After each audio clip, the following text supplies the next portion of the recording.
County of East Central New Mexico, northeastern Torrance County in central New Mexico, until 6:15 p.m. Mountain Daylight Time.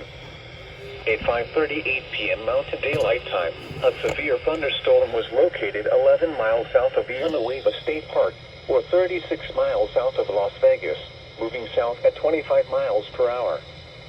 Hazard, 60 miles per hour wind gusts and quarter-size hail.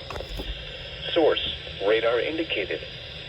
Impact, hail damage to vehicles is expected. Expect wind damage to roofs, siding, and trees.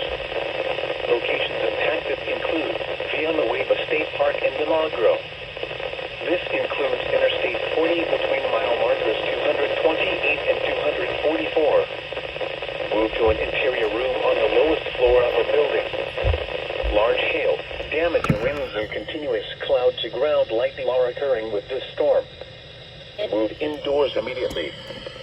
Lighting is one of nature's leading killers.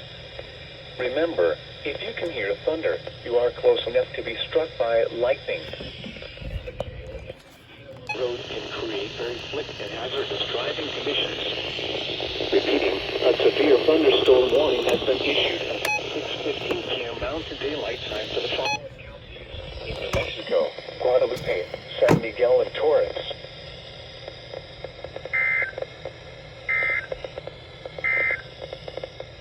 Significant weather